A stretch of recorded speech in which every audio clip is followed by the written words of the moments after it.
Jordan, I'm the Executive Vice President for Administration and Chief Financial Officer here at the university. And I'm joined by Jeremy Teitelbaum.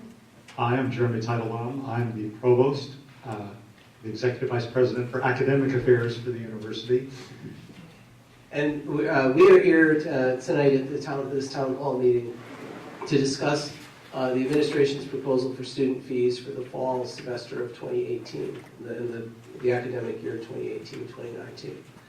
I want to start with some guiding principles. Last year in the spring semester, President Herbst convened a committee to study student fees at the university. I chaired the committee. On that committee were representatives from student government, both graduate student senate and undergrad faculty, staff, members of the provost office, and the administrative team. And we looked over the course of several weeks. I think we had about 10 meetings at each and every mandatory student fee at the university, and we tested them against these principles, whether they're affordable and necessary to the student experience here at UConn, whether they're simple and transparent, and whether they're adequate, whether the fees are set at the right level, whether they're high enough to support those activities that we pay for with fees. Just a note about fees at the University of Connecticut, and honestly at most universities. The way we pay our bills here at UConn is that we use tuition and the money that we get from the state of Connecticut, which is about 26% of our operating budget, to pay for the academic experience, for professor salaries, for the operation of the university campus infrastructure, the buildings and grounds, all of those things that are necessary for the university to operate and our curricular. Student fees are in an entirely separate set of accounts at the university. And student fees are used to support all of those support functions for students, including most student activities, student health, mental health, career services, all of those things that mostly don't happen in the classroom. And so we want to make sure as we look at these that we're testing both whether the fees are sufficient and whether that's the right mix of students' support services to offer here at the university. As we think about student fees here, it is worth noting that we have not raised mandatory student fees at the University of Connecticut since 2014. We have maintained the same level of general university fees, student government fees, transit fees, all of those at the very same level since 2014, with one exception, which is that we increased the transit fee last year by $40 to pay for the UPass program. Is everybody here familiar with UPass? Oh, so I'll make a brief plug if you're not. We did work with the state of Connecticut on a statewide transportation plan that offers transit services, buses, and along the southern part of Connecticut, even rail services on Metro North to university students, not just UConn, but other schools too, on a subsidized basis. All they asked was that we, the university, pay for some share of that, and we did that through this $40 fee. With a $20 per semester fee, you get a pass that allows you to travel without any additional cost on all of these services. And I hope it's working for you. I'm personally pleased and proud of that program. So we had this student fee committee. I already spoke to this slide. I'll move to the next. And the fee committee recommended to the president, and the president is recommending to the board on February 21st, the following proposals. This slide is a summary of those proposals, but we'll go through them one by one. So the first proposal is to eliminate major fees. There are a collection of programs at the university which add an additional charge to students who are in that particular program. So the list is up here. If you're a landscape architecture, here we go, landscape architecture major, there's an additional $700 fee for that major. And you can see the list up here. So we are planning to eliminate those fees entirely so that everybody will pay the same amount regardless of what their major is. The president and the board of trustees have been very emphatic that they're not interested in a program where we would charge different tuition by major. And from a philosophical point of view, that's because although it costs widely varying amounts to do all different kinds of courses and majors at the university, we want students to have the opportunity to pursue their interests without regard to the details of the costs of particular programs. And also instituting fees that are associated with particular majors causes a lot of complications with things like advising, and it causes students to make strategic decisions which aren't good for the educational program. So this will eliminate one of the unevenness in the way we charge for things, and I think it will cost the university about $300,000 on a budget which is over $1 billion. So the programs which have been receiving these funds we will make sure they get the money directly through their base budgeting. Did I cover everything there? Yes. Okay. The other set of fees that we're planning to eliminate, or at least the president is planning to recommend that we eliminate, and we're pretty sure that the board will accept her recommendation, are the academic materials fees. These are associated with individual courses. I'm sure you all have experienced this. And there's how many 100? Maybe it's written down here. There are 170 courses and 11,000 students, and that all has to be tracked. Every time you add a course with a fee, then that fee has to be assessed on your fee bill, and every time you drop a course with a fee, that fee has to be refunded on your fee bill. And so there's a lot of administrative overhead associated with this. And I guess the assessment is that once you take into account all the work that's involved in managing these fees, and frankly, all the headaches that they cause people, we will be better off to just do away with them and again make it up through central funding. That's about $400,000, not a trivial amount of money, but small on the scale of university operations.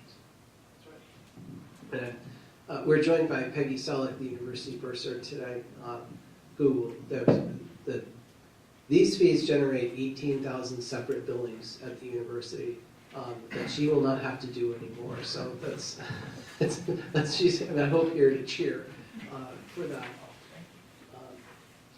The next recommendation of the fee committee to the president, from the president to the board at the February board meeting, is with regard to the general university fee.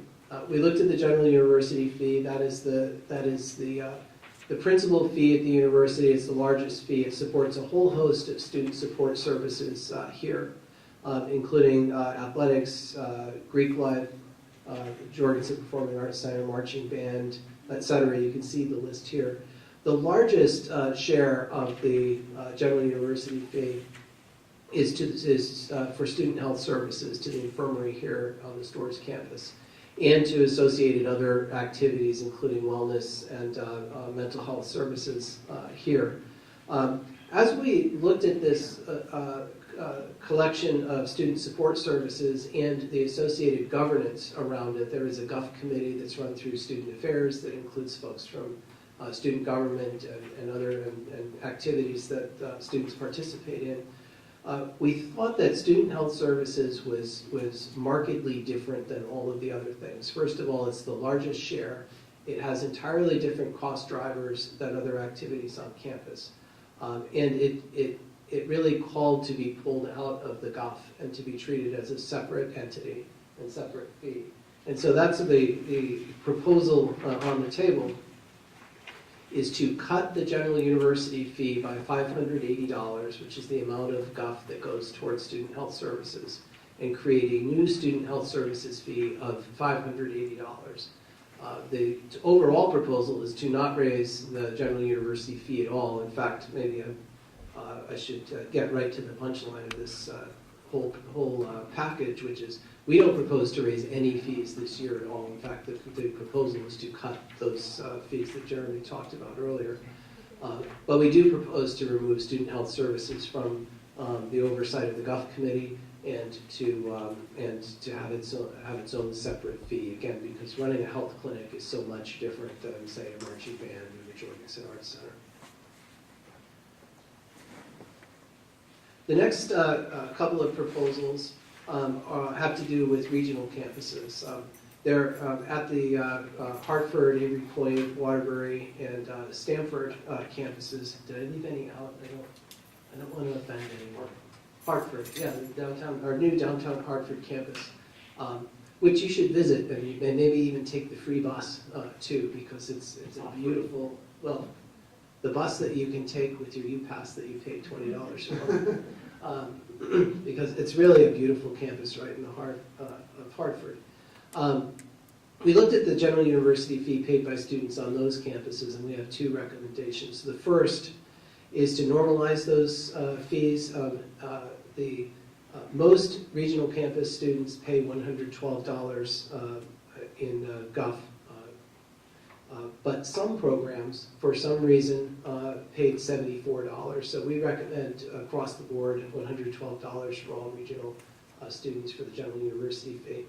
And further, we recommend that 75% of the amount raised by the general university fee at regional campuses be returned to that campus under the control of the regional director to work with student leadership on those campuses to support activities there, rather than the current model, which has all of those funds administered centrally through Storrs.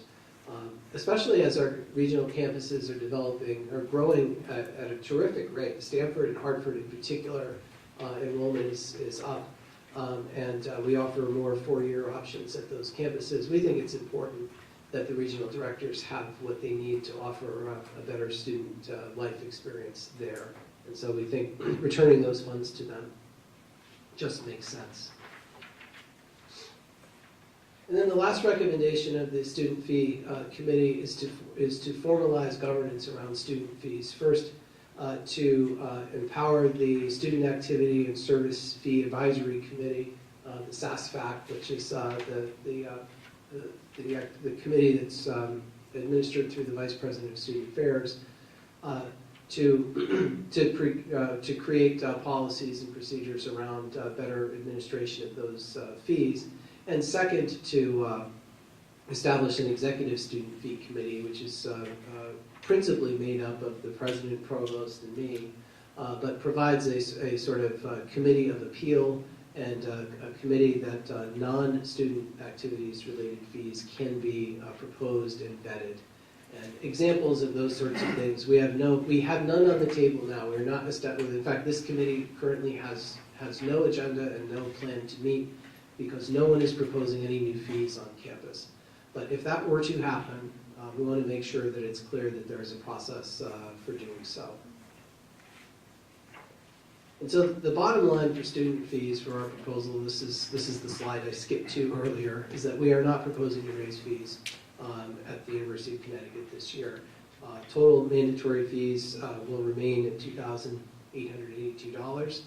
We only propose reallocation of part of the GUF to the student health services, new fee for student health services. And actually, to be fair, we're cutting fees because we're eliminating these major fees and the materials fees, which are, it's about $700,000 on the receiving end from those two fees combined. That's right. So are there any questions about mandatory student fees and the proposal that the president will make before the Board of Trustees in February? I guess it's February 21st. Yes? I had a question about student health services. So I know you were talking about like taking away $580 from student health services, from my understanding, during the funding, with the GUF funding. So yeah, I was wondering, like, would the students have to pay that difference? No, well, the question is, are we cutting student health services and would the students have to pay the difference? Yeah. The answer is no. Currently, student health services is funded by $580 of the $1,914 per year students are charged in the general university fee. We're proposing reducing the general university fee by $580 and charging a new fee of $580 specifically for student health services. So students won't pay any more. The general university fee will go down, and this new student health services fee will go up, will be created. But all you'll see is a difference on your fee bill. There'll be a new line of $580, but the dollar amount will not go up. We will not charge you any more for that. Yes, and I have a second question too. Sure. Which was, is the transit fee on the fee bill, is that for the U-Pass? Yes. Oh, because I know you said it was $20 the Mhm. U-Pass, but I got charged $80. Yes, so 20 of the 80 is for the UPass. The rest is what we use to run the shuttle bus system on campus here. Okay. So we've always had a transit fee to run our bus system. And just by way of transparency, the transit fee actually covers three things. One is we help subsidize the Willimantic route through WRTD between this campus and Willimantic. We run our shuttle bus system around campus here, and a whole host of sort of fleet van services. Like, I don't know if you know this, but you can take a van from here to Bradley Airport. If you go to the transit website, there's some small charges for some of these services, but we run a lot of mobility services for folks on campus as well, and $20 for the UPass. So that's what you get for your transit fee. And we do have a new transit advisory committee, not new, but we've reappointed people to it, and it's becoming active again this semester. So if you have questions or concerns about transit on campus, the Transportation Advisory Committee will be meeting soon, and both Graduate Student Senate and Undergraduate Student Senate have appointees to that committee. All right, thank you. You're welcome. Are there any other questions? Yes. So, from what I understand, most of you talking about undergrad student fees. What about grad student fees? So the question is, what about graduate student fees? Everything we said applies to graduate students too. We're not proposing increasing any graduate student fees. And I don't know if graduate courses charge academic materials fees, but if they do, we will eliminate them for graduate students as well. Yes. Yes. I have a string of questions, if you will bear with me. Okay. So the first one is with the reallocation of the GUF to regional campuses. I know some students in regional campuses have faced challenges accessing health care and health services, especially those based in Storrs. Will this reallocation help them get better access to these services? The question is, will the reallocation of the GUF for regional campuses, will that affect regional campus students' ability to access student health services? I don't know the answer to that. It will not change it in any way. I think if regional students are having trouble getting to student health services, I think we can talk afterwards on specifics and make sure you get in touch with the folks at Student Health Services who provide those. I think that student health services are available to regional students, but what we don't have is a physical presence at the regional campuses that we can work on. My second question is sort of related. On one hand, I'm relieved that the fees are not increasing, but I also have concerns that we're still in a budget crunch right now. Yeah. And I guess my concern here is that our support services going to face any cuts to compensate for not raising fees. I'm not anticipating any cuts to student services. I will share with you that costs do continue to go up. While the labor contracts that we entered into last year with our employee unions, which is labor is our principal cost driver at the campus, have no cost increases or pay raises for the current year. There are some next year. And so most student services are provided by university employees who will get pay raises. So there will be some cost pressure. I don't anticipate any reduction, meaningful reduction in services to students. I will also share that while we tuition and room and board we consider on 4-year cycles, and we set schedules for those, we do look at student fees, mandatory student fees, including the GUF, every year. And so if those cost pressures do build and fees have to be looked at again next year, we could have to do that. But we think we can get through this year. Thank you. I just have one last general question. I like your explanation of the breakdown for the transit fee that you just answered. And I was thinking about some of the other fees on the totals, things like the technology fee, matriculation fee, some of them are not listed here. I've seen a visa compliance fee show up my my account sometimes. I was just wondering if like there's somewhere I could look for like a similar explanation of what these fees are in the name of transparency, if you will, something like that. Sure, I think, yes, you can. Those documents may not all be prepared yet, but you have every right to see them. I can tell you that we know the visa compliance fee, for example, we've done some analysis on, and I can share that with you. In fact, I had a sheet that we handed out the earlier session, and I can tell you that 100% of the visa compliance fee dollars went to pay salaries at ISSS for hiring new visa compliance officers there. But yes, we can, and if you email me, I can get you more information on each of the fees that you're interested in. Thank You're welcome. Any other? Yes, in the back here. So these cuts to mandatory fees, will they be offset by any, other fees that are not mandatory that could be incurred? Because I know, like, off the top of my head, one of the ones that comes up to recent memory is tripling of the late fee for tuition, which is it's a pretty big increase. Is there other fees like that that will be increased that will offset this cut in mandatory fees? So I'm repeating the questions mainly because we're streaming and we don't have a microphone feed. So the question is, are we planning to raise any other fees to offset these cuts? And the answer is no. There is no plan to raise other fees at this time. Though I will share that non-mandatory fees, for the most part, are considered as standalone fees to pay for the service for which they're intended. And I think of parking in particular, that we look at parking each year and what it costs to run our parking system, and we don't try to make money on it. We just try to allocate the cost of running parking from parking fees. You mentioned the late fee. That was one that just honestly hadn't been touched in many years, and it was more than 20 years, and it had entirely lost its effect. Looking at our numbers, we were finding that, and I'm sort of looking towards Peggy, our bursar here, I think we were finding that a majority of our bills were being paid late, or some very significant amount.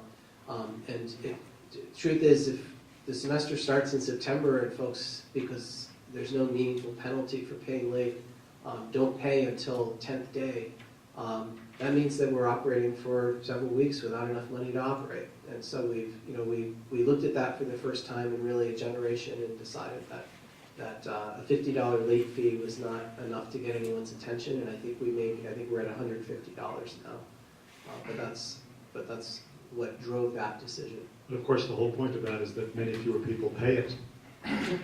That's so right. It doesn't generate as a revenue generating tool. It's a bad approach. No, it's not. We are not trying to generate revenue. We're just trying to get folks to pay their bills on time, and I think it's worked. I think, and I don't know if you know the numbers, Peggy, but I think The entire university, we were at 10th day, 93% paid. so. 93% of the university's bills were paid on 10th day this year, which is, I think we were quite a lot off of that last year.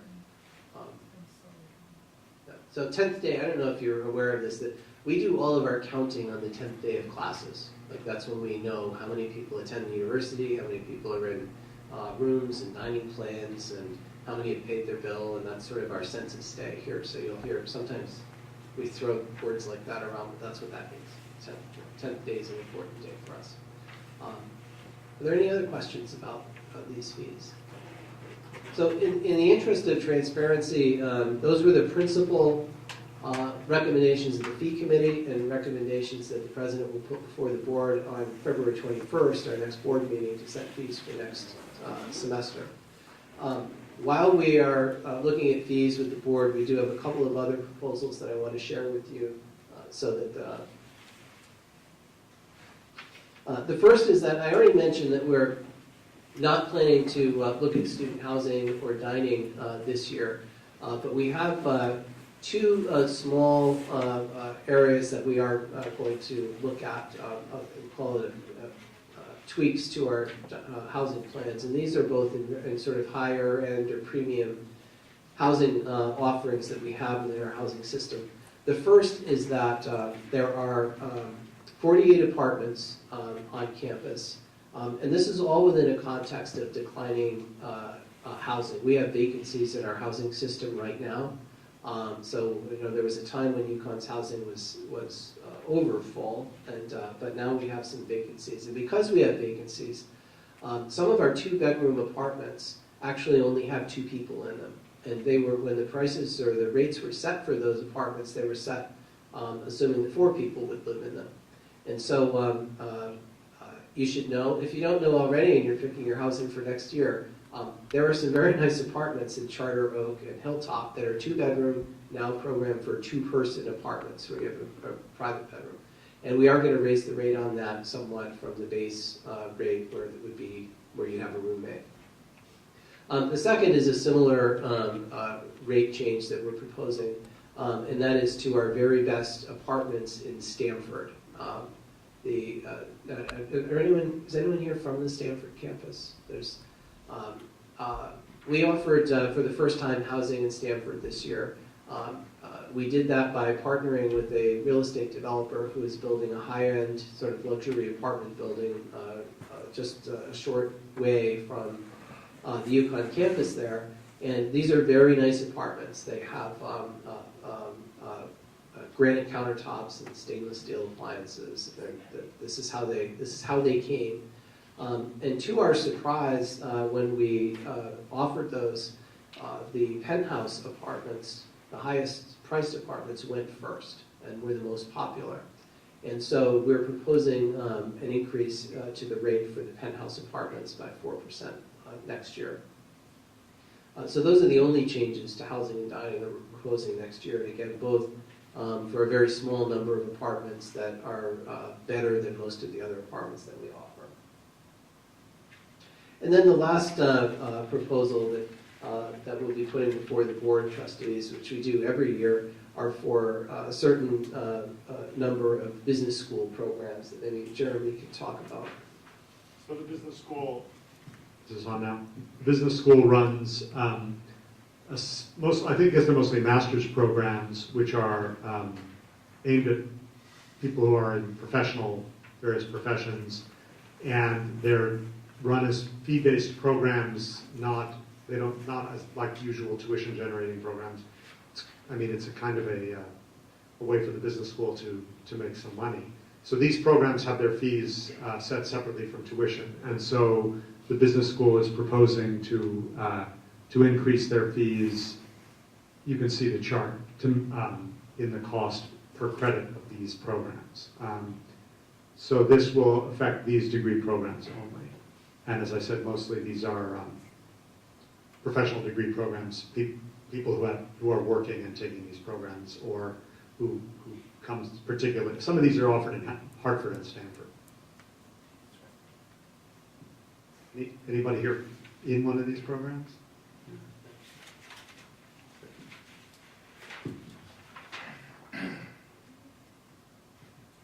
And that's our presentation. Again, to summarize, we propose no fee increases at the university. We propose eliminating major fees and academic materials fees, and separately funding, but at zero cost to students, the student health services.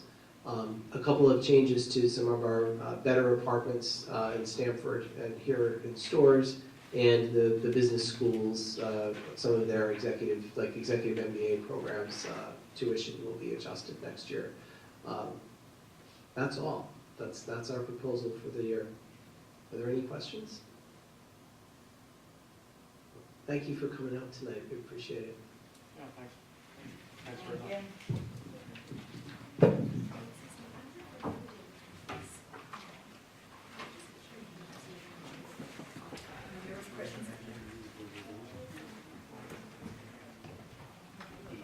Patty, how are you?